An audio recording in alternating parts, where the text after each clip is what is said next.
On winter nights in the Montana high country, sound doesn't drift the way it does in summer. It gets swallowed. Snow absorbs it, distance freezes it, and the cold squeezes the world into a small, silent bowl, where every mistake echoes louder than it should. In 1911, one cabin in that bowl stood out, not because of the man living in it, but because of the thing rising out of its roof. A chimney, or at least something pretending to be one. Most chimneys out here followed a pattern as predictable as the sunrise, straight stone, straight draft, straight up. But this was a brick tower with metal gleaming between its seams, 3 steel drums wedged inside the masonry like some kind of frontier experiment. Neighbors rode miles just to look at it. They circled their horses, squinted, muttered. Some laughed. Others made the sign of the cross. A few placed bets on how long it would take before the whole thing blew sky high.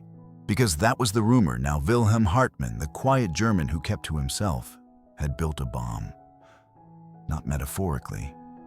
An actual bomb that would turn his little cabin into a crater when the first real fire of winter lit beneath it.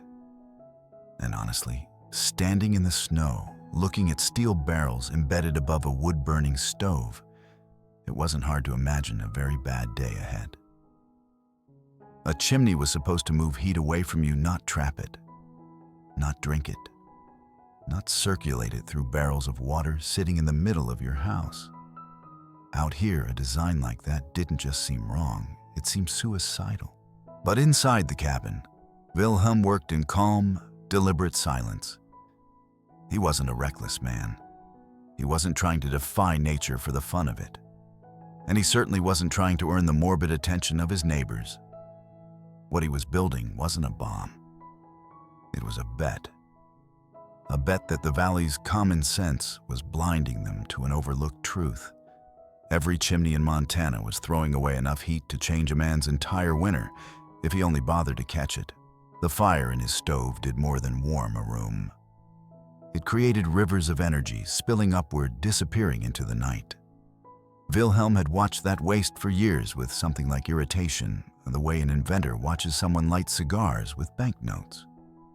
So he built a system no one here could understand, a mechanism that fed on what everyone else discarded. 3 tanks, a jacket around his stove, pipes arranged not randomly, but like arteries meant to pulse with heat and movement. And above it all, a rising column of brick dense enough to store warmth long after the flames below had died. To the ranchers in the valley, it looked like madness. But to Wilhelm, it was thermodynamics, simple, elegant, predictable. And that is the heart of every Wildward story, isn't it? A clash between the world as people assume it works and the world as it actually does. Between the man who follows tradition and the one who studies the invisible forces shaping his survival. Between fear and understanding. Outside, folks whispered that Wilhelm would blow himself to pieces. Inside, Wilhelm quietly prepared to do something almost no settler in Montana had in 1911, take a hot shower in the dead of winter. Not with luxury equipment, not with electricity, but with a wasted heat rising from a wood stove, heat his neighbors were letting drift into the frozen sky. Most stories from the old frontier begin with hardship. This one begins with laughter. And like most laughter born from ignorance, it wasn't built to last. To understand why Wilhelm's strange chimney rattled an entire valley, you have to understand the world he lived in. Montana in 1911 was the kind of place where comfort was earned the hard way. Winters didn't simply arrive. They descended months of punishing cold, rolling down from the mountains and settling over the plains like a second heavier sky. Heat was not an ambient condition. It was a daily battle, and hot water. That was a luxury most frontier families barely remembered from childhood. A typical winter routine for settlers looked like this. break the ice on the creek, haul buckets back to the cabin, build a fire heat, a pot, slowly until steam curled upward, then pour that water just enough for washing, never enough for soaking into a basin. Bathing was an event, not a habit. Children often went first, adults last. And in the deep, cold water cooled faster than you could warm it. Hot water was time energy and firewood. Most people accepted that winter meant discomfort. It wasn't a question, it was a fact of frontier life. But Wilhelm Hartman had always been uneasy with facts that everyone accepted without thinking. He'd grown up in the Black Forest in a culture where engineering was part of daily life. Mills hummed with moving parts, workshops rang with metal on metal. His father was a millwright, a man whose job required him to see how invisible forces like pressure and flow turned into something useful. For most boys, childhood was chores. For Wilhelm, it was equations sketched in sawdust and gears rolling across the table. By the time he reached adulthood, he'd apprenticed as a machinist and absorbed enough practical science to understand how heat behaved, how water moved when warmed, how materials expanded under stress. Words like Thermosiphon and heat exchange, which sounded like wizardry to his neighbors in Montana, were as familiar to him as the taste of morning bread. And yet, for all his knowledge, Wilhelm found himself in a place where knowledge didn't matter nearly as much as tradition. In Montana, wisdom wasn't measured by what you understood, but by what you could build with your hands. And Wilhelm, well, he could build things, just not the kind people expected. He arrived in America in 1898, full of optimism. But when he reached the frontier, he discovered a world operating on rules that hadn't changed in a century. A stove was for burning wood. A chimney was for venting smoke. A cabin was for surviving, not optimizing. The settlers respected hard labor, not theoretical ideas.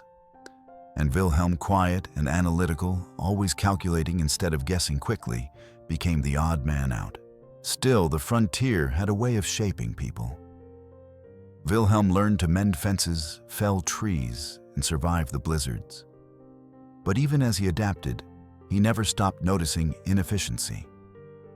Each winter, he watched columns of hot smoke billow from chimneys across the valley, thousands of BTUs of heat lost to the sky.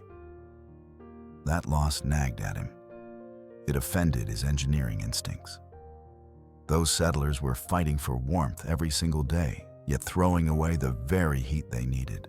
He imagined a different kind of cabin, a cabin where heat didn't vanish, where water warmed itself while the fire burned, where the harshness of winter could be softened by design instead of endurance. But while he saw possibilities, his neighbors saw only risk. Frontier culture rewarded caution, not experimentation. Changing a chimney wasn't innovation, it was tempting disaster. To make matters worse, Wilhelm didn't explain himself well.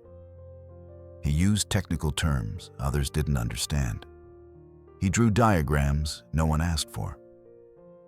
When someone questioned him, he didn't argue, he lectured. And nothing alienates a community faster than a man who seems to think in a language no one else speaks. Then came the loneliness. Wilhelm was a widower, living alone on his homestead with no family nearby.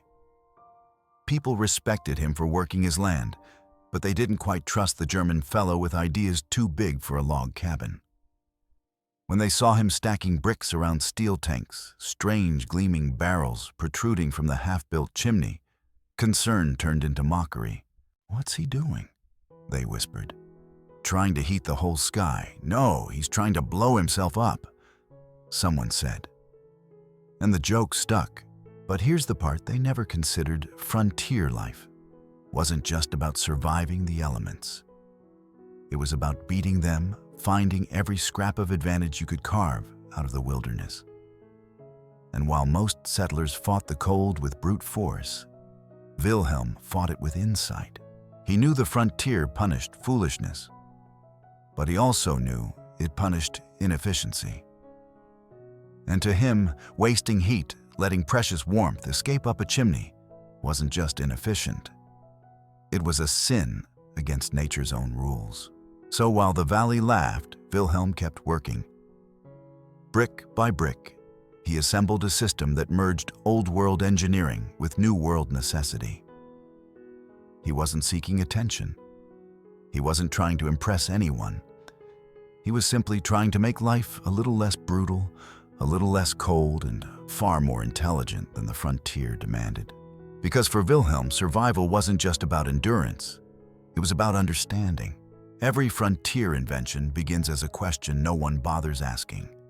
For Wilhelm, and that question arrived one winter morning when he opened the stove door, added another heavy log, and watched a plume of hot smoke vanish up the chimney. It wasn't the fire that bothered him.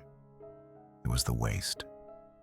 He could feel heat radiating from the stove walls, but he also knew, because he had calculated it dozens of times, that most of the fire's energy escaped long before the cabin felt warm. In a place where heat meant survival, this seemed absurd. But what troubled Wilhelm wasn't the waste itself. It was how casually everyone accepted it. Wood stoves had been used the same way for generations, and that tradition blinded people to the invisible physics at work. But Wilhelm didn't see tradition, he saw equations. Heat moving from high temperature to low. Convection currents spinning like invisible rivers. Smoke carrying BTUs in quantities most settlers would consider unimaginable. To him, it wasn't just firewood burning. It was opportunity burning. That's when the idea took root. If smoke carried heat, why not capture it? If metal conducted heat, why not store it? If water held heat longer than brick or air, why not use it like a giant battery? When you say it like that, it sounds obvious. But in 1911 Montana, the idea was heresy. Chimneys were meant to remove heat, not recover it. A chimney's job was simple: pull smoke upward so you didn't choke. No one in the valley thought of it as a machine, just a hole in the roof that kept you alive. Wilhelm saw something different. He knew that the hottest part of the chimney wasn't the first bricks where the flames touched, but the long column where hot gases rose. Those gases were like liquid fires, swirling and cooling as they climbed. And the longer they stayed inside the chimney, the more heat they gave up. A normal chimney wasted that heat. But Wilhelm realized he could slow the process, reshape the path, and extract energy that everyone else simply threw away. He began sketching. At first, the ideas were simple: a metal coil around the chimney, maybe a small tank near the base. But the more he studied the airflow and heat gradients, the more he realized he could go much further. What if the chimney wasn't just a vent? What if it was the heart of an entire thermal system? To do that, he needed three things. Water storage, something with high thermal mass that could hold heat for long periods. 2. Efficient heat transfer, metal tanks placed where hot smoke passed closest. 3. Natural circulation, a way for water to move without pumps or electricity, using only physics. This last requirement is what transformed the idea from interesting experiment into predictable machine. Thermosiphon, the quiet, elegant principle that warm water rises and cold water sinks. It's one of those truths so simple that people forget its power. But Wilhelm didn't forget. He built his system around it. He positioned the first tank low, close to the stove, where a water jacket absorbed direct heat from the firebox. That warmed water rose into the second tank placed higher in the chimney. As that tank heated, the warmest water migrated further upward into the third tank, the highest one near the roof. Meanwhile, cooler water descended to replace it. A constant silent loop. No switches, no valves to adjust, no pumps to break. just heat moving the way heat naturally wants to move. Frontier settlers thought this was sorcery. A closed loop of rising and falling water. Heat traveling sideways, smoke warming a tank without touching the water inside. It violated everything they thought they knew. But what they knew wasn't science. It was folklore passed down from people who never asked why a stove worked, only that it did. Waste heat was invisible to them. To Wilhelm, it practically glowed, and once he locked onto the idea, he couldn't let it go. He calculated surface areas, conduction rates, convection speeds. He wrote letters to an old colleague back in Germany, a man who worked with industrial boilers. They exchanged sketches, numbers, diagrams. Wilhelm tested small prototypes with tin cans and stovepipes until he could predict how hot the water would get at every point in the cycle. He wasn't guessing. He was designing. Still, the final leap was bold. He decided to embed the tanks directly into the chimney itself, a structure already vital, already loaded with stress and temperature fluctuations. It wasn't enough to place metal near the smoke. He wanted the chimney to become a combined heater-water boiler and thermal battery. The settlers saw 3 barrels jammed into brick.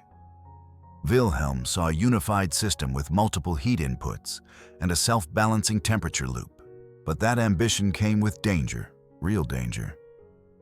Water expands when heated. Too much pressure could crack a tank or burst a seam.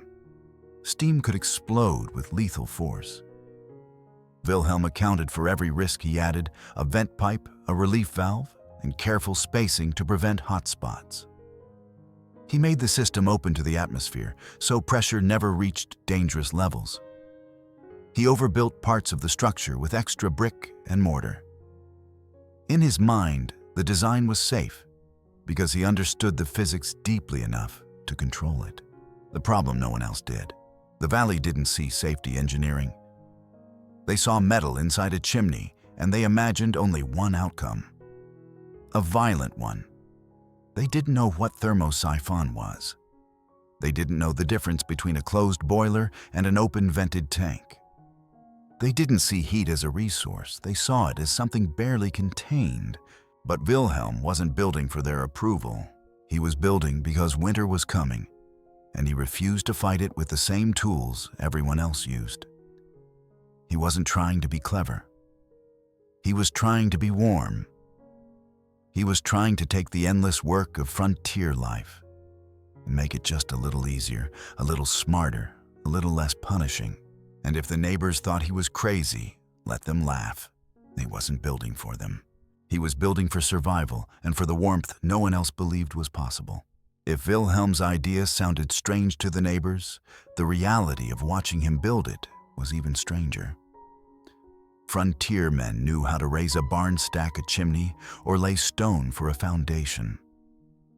But what Wilhelm built wasn't a chimney in the traditional sense. It was a machine disguised as masonry, a system in which every brick, bolt, pipe, and tank had to exist in a precise relationship to the others. And for a valley used to straightforward brute force construction, that precision felt almost suspicious, like he was tampering with nature instead of working alongside it. He began with the foundation. Most settlers dug shallow bases for their stoves or chimneys, just enough to stabilize the weight. Wilhelm did the opposite. He excavated deep into the floor building, a reinforced pad of stone and concrete that extended 4 feet below ground and rose 2 feet above the cabin floor. People passing by would stop and stare at the thickness of the base. It looked like he was preparing to anchor a church bell tower, not a simple chimney. But Wilhelm knew the combined weight of brick, steel, and water would exceed 3 tons, and weight mattered. If the structure sank or shifted even a fraction of an inch, stress would concentrate at the joints, and the system would eventually fail. The foundation wasn't overbuilt, it was essential. Then came the stove. Wilhelm didn't buy one. He built his own, a cast-iron firebox, heavy and angular, but with a critical modification, a double-walled water jacket surrounding the fire chamber. Most settlers had never seen one before. Water jackets were a feature of advanced industrial boilers in Europe, not tools for frontier homesteads.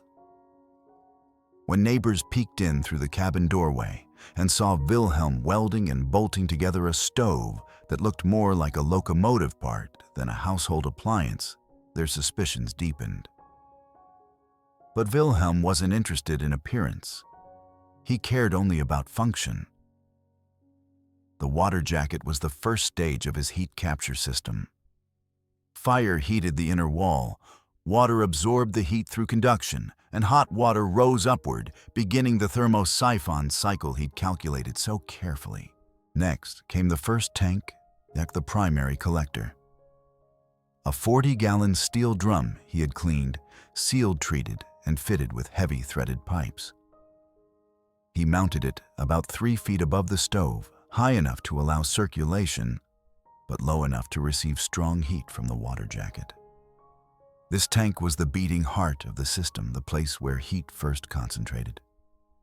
Wilhelm wrapped it in brick, creating a nook inside the chimney, where the tank sat like a core inside a furnace.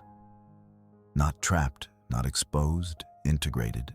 The second tank went higher, around shoulder level. This one was special. The chimney's inner flue passed directly through its center, close enough for heat exchange, but separated from the water by metal walls to avoid contamination.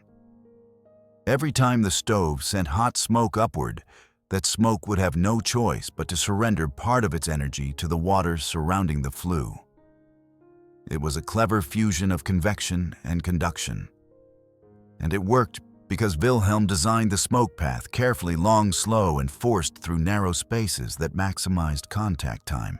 By now, the neighbors were whispering that Wilhelm had lost control of the project. "He's putting water tanks in the chimney," they said. Water tanks.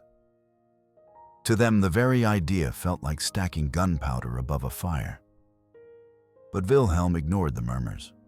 He was too busy measuring clearances, adjusting alignment, and sealing joints with a precision that frontier builders rarely saw. He wasn't building a chimney. He was constructing a multi-stage heat exchange tower. The third tank, the highest, sat near the roof line just below, where the chimney emerged into the open air. This top tank wasn't simply another collector, it was storage. A reservoir of the hottest, lightest water. And because it sat so high, gravity could pull water from it into a bathing pipe or wash basin without pumps. It was primitive plumbing, but effective hot water on demand, powered only by fire and physics. The tanks were connected by a network of pipes that resembled blood vessels more than plumbing. Thick, insulated conduits carrying water upward, downward, across, always in motion. Wilhelm had calculated their diameter and slope, so water would move at the right speed, not too fast, not too slow. Pressure was a constant concern, but Wilhelm addressed it with engineering rigor. His system remained open to the atmosphere through a vent pipe rising from the third tank, allowing steam or excess water to escape safely. He added a relief valve as a failsafe. He used high-quality fittings tightened with the patience of a man who understood that one weak joint could doom the entire system. Then, brick by brick, he encased the tanks. But this wasn't decorative brickwork. It was thermal mass, thick, dense walls that absorbed heat from the tanks and radiated it into the cabin long after the fire died. He constructed the chimney in 2 layers, an inner flue carrying smoke and an outer shell bearing the structural load. The tanks occupied the middle layer, protected by brick, but accessible through small panels he left intentionally for maintenance. It was a design philosophy ahead of its time: build strong, but build smart. Build for heat, but also for safety. Build something that could outlive its maker. When he finally finished the chimney tower, neighbors were torn between amazement and dread.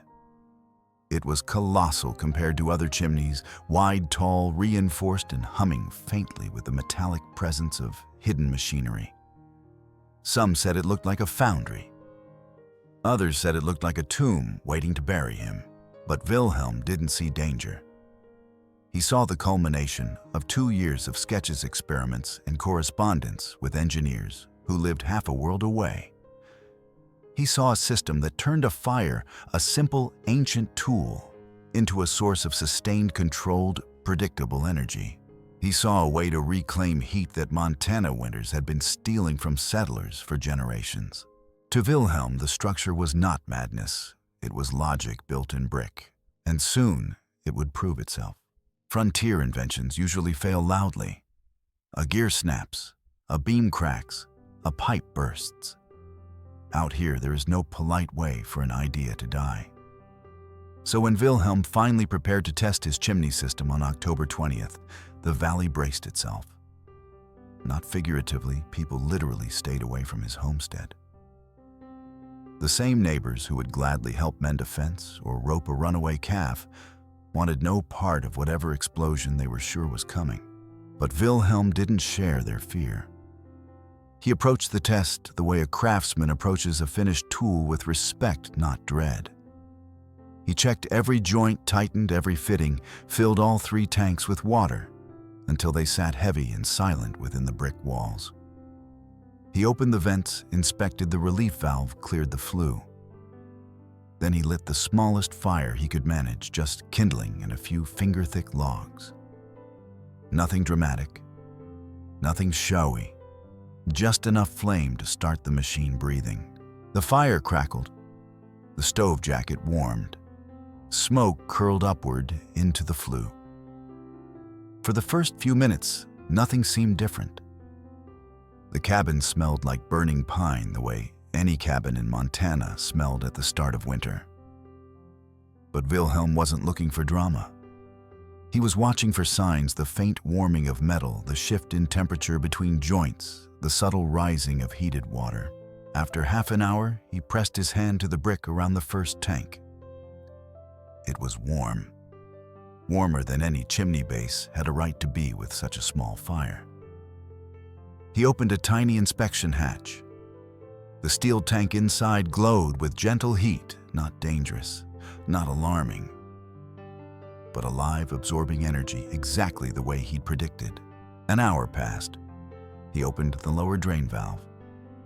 A thin stream of hot water trickled out, not boiling, around 140 degrees Fahrenheit, enough to wash dishes, enough to soak hands stiff from cold, enough to prove that the system, even at this early stage, was capturing heat that every other chimney in the valley threw away. By the second hour, the middle tank began to warm. Smoke rising through its central flue surrendered its heat slowly, willingly, like a river giving up warmth to its banks. The second tank was always the gamble: too hot, and it risked stress fractures; too cool, and the system lost efficiency. But now, its metal sides radiated an even, steady warmth.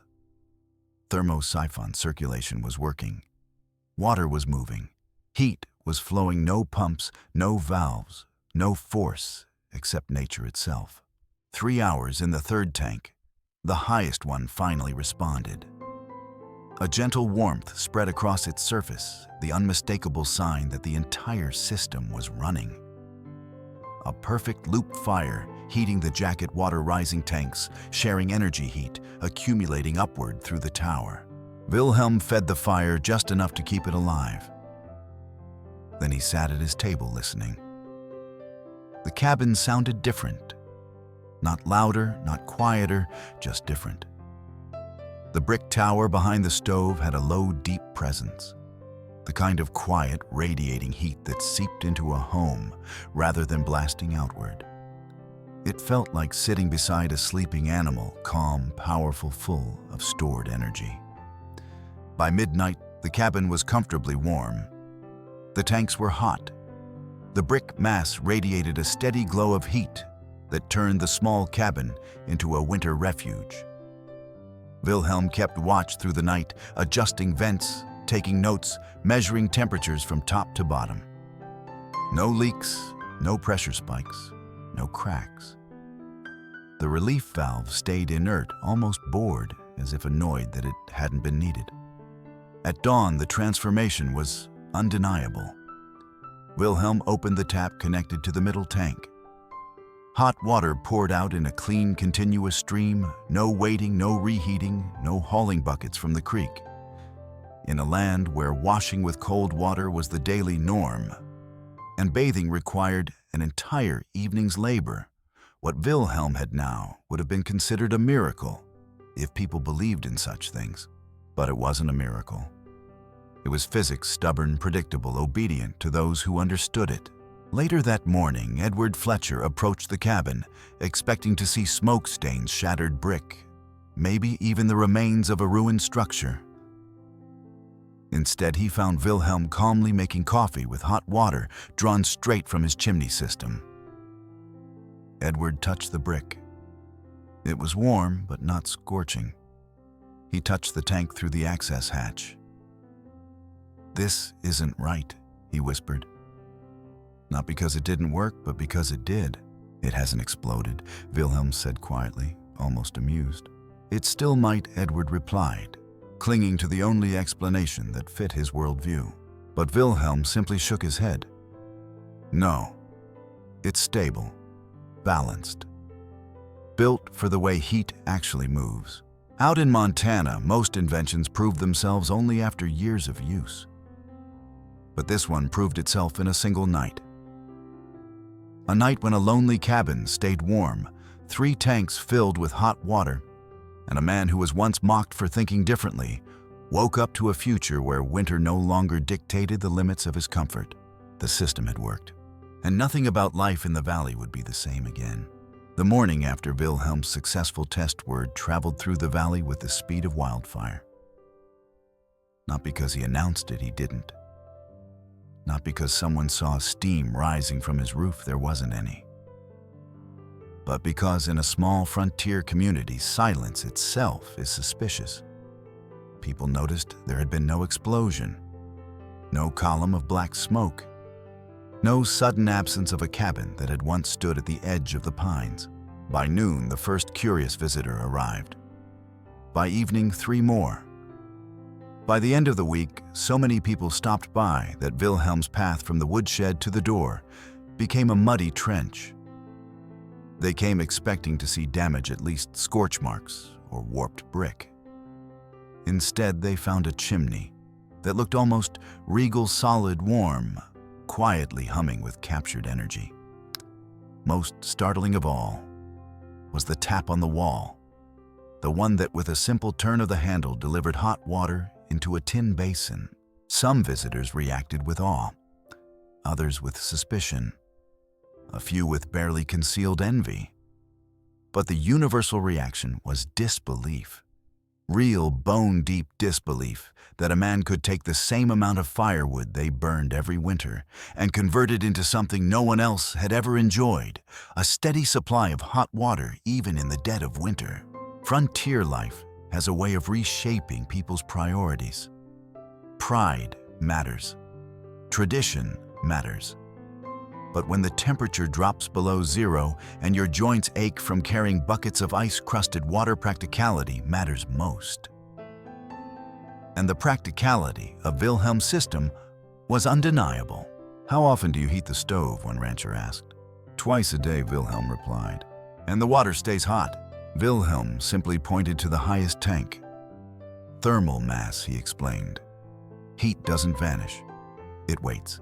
This was a strange idea to people who lived by the rule that warmth disappeared the moment a fire died. But here it was heat, stored in water and brick, lingering for hours with no fuel added. That changed things. Soon, neighbors weren't just visiting, they were studying. They gathered around the chimney like students around a blackboard. Wilhelm, never a showman, found himself teaching without meaning to. He explained Thermosiphon by drawing diagrams in the ashes. He showed how hot water rises by dipping his hand in a bucket and tracing invisible currents. He talked about relief valves, pressure limits, surface area conduction, convection, words that sounded foreign at first, but gradually became familiar to the people who kept returning. What surprised everyone was how ordinary the principles were once you understood them. Nothing mystical, nothing magical. Just heat moving the way heat always moves, captured instead of wasted. Some neighbors slapped their foreheads when they finally grasped it. Others grew quiet, realizing how much effort they'd wasted over the years because no one had ever questioned the old way of doing things. By November, 3 families asked Wilhelm to help design their own systems. He agreed not because he wanted money, but because he believed that knowledge belonged to the community. He insisted that anyone who wanted a chimney system must understand how it worked. If you can't maintain it, he said, you shouldn't build it. And so his cabin became a workshop, a classroom, and occasionally a place for heated arguments about pipe angles and tank placement. The first family to build a copy was the Fletchers. Edward, once convinced the system would explode, now became its most enthusiastic advocate. He spent hours beside Wilhelm learning to weld cutting pipes and laying brick with more focus than he'd ever shown in his life. When the Fletcher's system ran for the first time, producing hot water without a single crack leak or gasp of escaping steam, the change in Edward's expression was almost comical. Skepticism dissolved into pride. Pride into excitement. Excitement into a kind of missionary zeal. He told everyone, and everyone listened. By December, the valley was deep in snow, and the woodpiles were shrinking faster than they should. But the families with water tank chimneys felt the difference. Their cabins stayed warmer, longer. Their fires didn't need to burn constantly. Their mornings started with warm basins instead of ice-cold water. Wives who had once dreaded winter laundry found themselves dipping cloth into steaming water drawn from a tap. Children bathed more often. Men returned from the fields and thawed their frozen hands, not just near the stove, but against the warm brick of the chimney itself. Some families, practical, quiet ones, didn't say anything in public, but slipped to Wilhelm's cabin after dark, hoping to learn without being teased by the neighbors. Others asked openly. A few scoffed until the day they saw someone taking a hot bucket bath while their own kettle still struggled to boil. What began as curiosity became transformation. By January, 3 more systems were under construction. By spring, 10 more families had committed to building theirs. The little Montana valley, once known only for livestock and stubborn winters, quietly became home to one of the most energy-efficient rural communities in the entire region, all because one outsider refused to accept the common sense of heat disappearing up a chimney. But perhaps the greatest change wasn't physical. It was cultural. People began asking questions, real questions, for the first time in years. Why did their stoves work the way they did? How much of winter hardship was unnecessary? What else had they overlooked simply because no one had challenged the old ways? Wilhelm had expected resistance. He had not expected awakening. And though he never sought admiration, then the respect he gained transformed him from the odd German into something the frontier rarely produced: a teacher whose classroom was a chimney and whose lessons were written in rising steam. The valley changed because Wilhelm proved something simple yet transformative. Sometimes survival isn't about doing more. It's about wasting less. For a few short years, the valley seemed on the brink of a quiet revolution. Chimneys hummed with stored heat.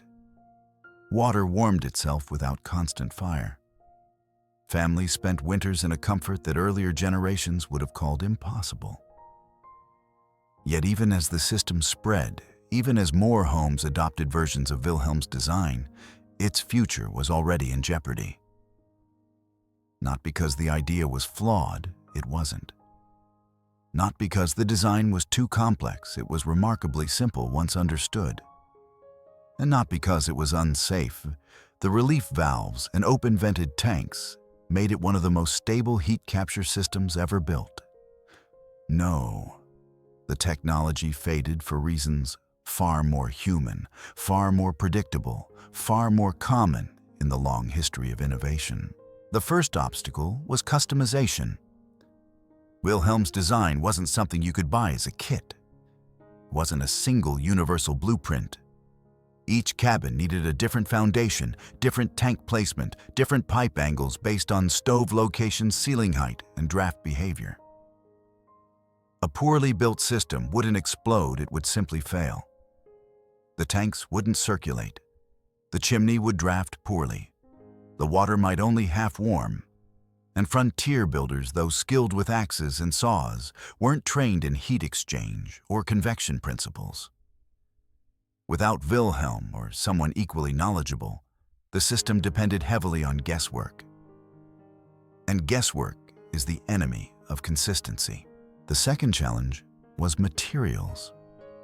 Frontier stores carried nails, stovepipes, axes, horseshoes, but not high-quality steel tanks with seamless rivets, not thick-walled drums rated for repeated heating cycles, not the precise fittings needed for pressure-safe plumbing. Wilhelm sourced materials through mail-order catalogs, distant suppliers, and connections from his past life in Germany. Most families didn't have those resources. Even if they wanted the system, they couldn't easily acquire the right components. And using low-quality tanks was worse than using none at all. They rusted, leaked, or buckled. The third barrier was cost. Building Wilhelm's system wasn't outrageously expensive, but it wasn't cheap either. A standard chimney might cost a man a week of labor and a handful of bricks. Wilhelm's chimney demanded triple the masonry, imported steel, carefully fabricated fittings, and sometimes reinforced framing to handle the extra weight. Frontier families lived on tight margins. Even if the long-term savings were obvious, the upfront cost felt out of reach. People knew the system worked, but wanting something and affording it were two different things. Then came the biggest shift of all, the arrival of electricity and natural gas. As towns grew, as poles spread mile by mile across the plains, as new industries marketed modern conveniences, people became captivated by ideas that didn't require brickwork welding or a German man explaining thermodynamics by drawing in the ashes. Electric water heaters arrived. Gas boilers arrived. Convenience arrived. And convenience always wins, even when it's less efficient, even when it depends on someone else's infrastructure, even when it costs more over time. People traded resilience for ease, independence for simplicity. In a world hungry for progress, Wilhelm's marvelous self-regulating off-grid system was suddenly seen as old-fashioned, not because it was outdated, but because society had moved on from asking how things worked. But the final nail in the coffin wasn't technology or money. It was knowledge. Wilhelm taught dozens of families. Those families built dozens of systems, but little of it was written down. No manuals, no diagrams distributed widely, no engineers visiting to document the idea. The knowledge lived almost entirely in the minds and hands of frontier settlers, the same settlers who aged, moved, passed away, or replaced their chimneys with new appliances. When Wilhelm died in 1943, the flow of expertise slowed. When the first generation of builders passed on it, thinned further. By the 1950s, only a handful of homes still had functioning systems. By the 1970s, the surviving examples were curiosities, marvels from a forgotten age. And yet, despite all this, the design never truly disappeared. It simply slept, hidden inside research papers, preserved in old cabins, kept alive in whispers among builders who admired simple, elegant engineering. Because while society may prefer the convenience of electricity, the world has a way of circling back to solutions that work without it. In many ways, Wilhelm wasn't ahead of his time, he was ahead of ours. His system didn't vanish because it failed. It vanished because people stopped needing it. Or so they thought. In the decades after Wilhelm's death, his water tank chimney became a kind of frontier myth, something people remembered, vaguely spoke about, occasionally admired quietly, but rarely attempted to rebuild. It belonged to the past, tucked into the walls of old cabins and fading photographs. Yet, history has a strange rhythm. The things we abandon often return not as relics, but as answers to modern problems we never expected to face. By the 1970s, the world was experiencing an energy crisis. Fuel prices spiked. Electricity was no longer guaranteed everywhere all the time. Suddenly, the idea of capturing heat that would otherwise be wasted didn't sound quaint. It sounded wise. Engineers studying renewable energy began digging through archives, looking for older, simpler systems that required no electricity and almost no maintenance. That search led a few researchers straight to Montana, where two of Wilhelm's original chimneys still stood, one in a historical cabin, one in a private homestead. These systems were decades old, yet their logic felt startlingly modern. Water as thermal mass. That was the backbone of solar hot water systems. Thermosiphon circulation used everywhere, from solar collectors to off-grid greenhouses. Waste heat recovery, a growing field in sustainable engineering. Brick mass radiators, found in passive solar homes across the world. It was as if the frontier had produced long before the world was ready. A perfectly functional prototype of 21st century energy design. Built not in a lab, but by a quiet man with a welding hammer and a pencil. The researchers who documented Wilhelm's design noted something important. It wasn't just effective, it was elegant. It didn't require pumps, wires, computers, sensors, fans, thermostats, or electricity.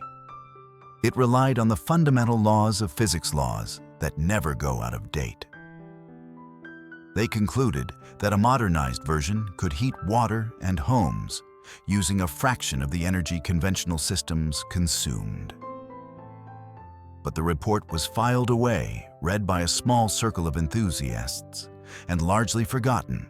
Then came the modern off-grid movement. People moved back to the land, not because they had to, but because they wanted to.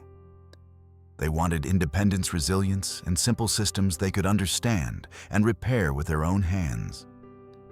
They wanted homes that stayed warm, even when the grid failed, cabins that produced hot water without solar panels or propane tanks, heating systems that lasted 50 years instead of 10. Suddenly, Wilhelm's work started circulating again, not as a historical curiosity, but as inspiration. On YouTube, homesteaders began discussing thermosiphon loops. In online forums, do-it-yourself builders searched for ways to recycle waste heat from their wood stoves. Masonry heater builders referenced old European designs that echoed the principles Wilhelm had used. And in small backyards across North America, experimenters welded their own water jackets, built homemade heat exchangers, or retrofitted tanks beside their flues, rediscovering a truth the frontier already knew. Heat is precious. Waste is optional. Survival is engineering. And that brings us to the heart of Wildward, because Wilhelm's mindset is exactly what defines modern frontier thinking. Lesson 1. Waste is often just unrealized potential. Most people see exhaust smoke or leftover heat as something to get rid of. But to someone thinking like Wilhelm, waste is a resource waiting to be harvested. Today we throw away more energy than frontier families used in an entire season. Cars release enormous heat through radiators. Homes vent hot air into the sky. Power stations bleed warmth into rivers. And yet we still talk about energy scarcity. A Wildward mind sees abundance disguised as inefficiency. Lesson 2. Complexity isn't strength. Simplicity is modern heating systems rely on components that fail: circulation pumps, sensors, electronic igniters. Lose electricity and most homes lose heat and hot water instantly. Wilhelm's system had no moving parts. It worked in silence. It worked when the power failed. It worked through blizzards, droughts, and decades of wear. Off-grid builders today seek exactly that reliability through simplicity. If a system has fewer things that can break it, also has fewer things that can defeat you. Lesson 3. Don't confuse mockery with analysis. When Wilhelm built his chimney, people laughed. Not because they understood it, but because they didn't. They mistook unfamiliarity for danger and danger for foolishness. The same pattern repeats today. Whenever someone attempts a new approach, whether that's alternative energy, unconventional building materials, or experimental design, mockery points at the unknown. Analysis shines a light on it. Lesson 4. Knowledge only lives if you pass it on. Wilhelm could have kept his design private, guarding it as a competitive advantage. Instead, he taught his community, turning his neighbors into collaborators. When he died and the teaching stopped, the knowledge faded.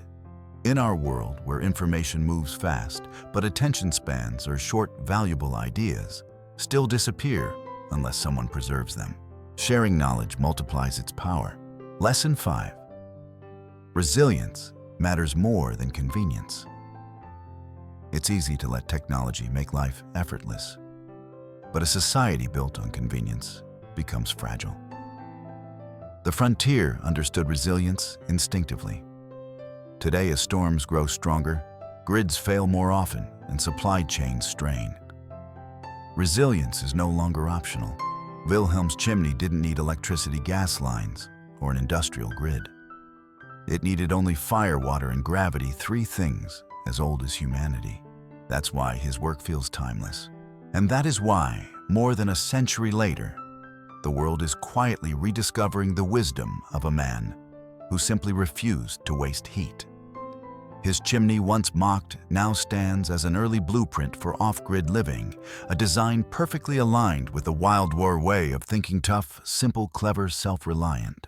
In Wilhelm's time, his neighbors thought he was building something outrageous. In our time, we realize he was building something prophetic. When you strip away the brick, the steel tanks, the firebox, and all the technical detail, Wilhelm Hartman's story is really about a single trait that separates survivors from bystanders: the ability to see the world not as it is, but as it could be.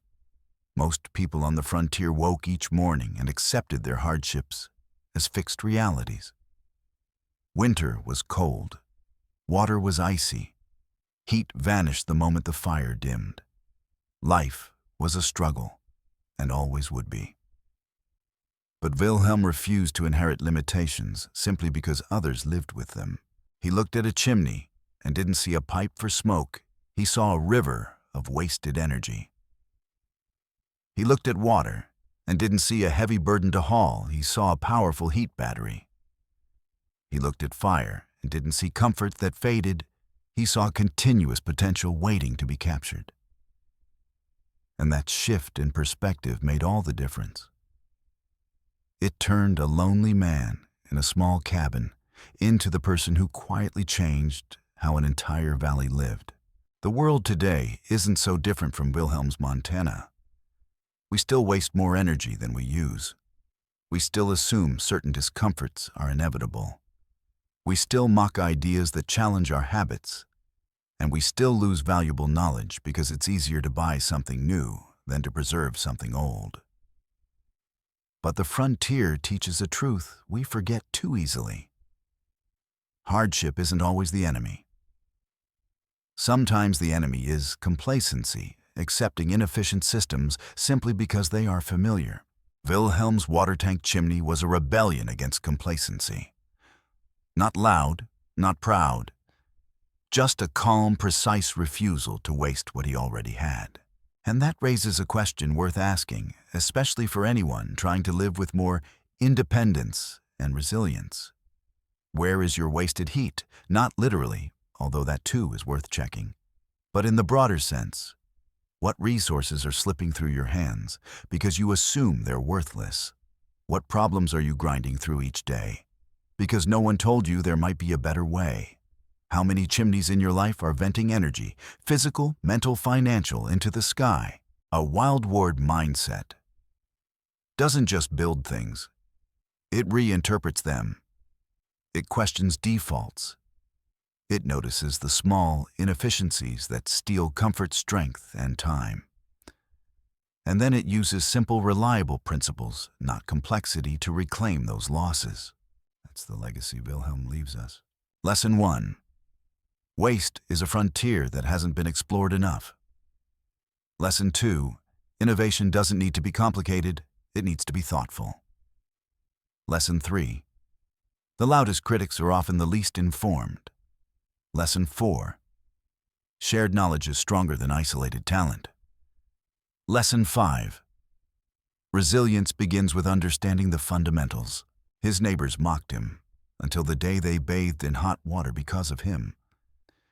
They doubted him until they stood beside chimneys that radiated comfort through entire nights.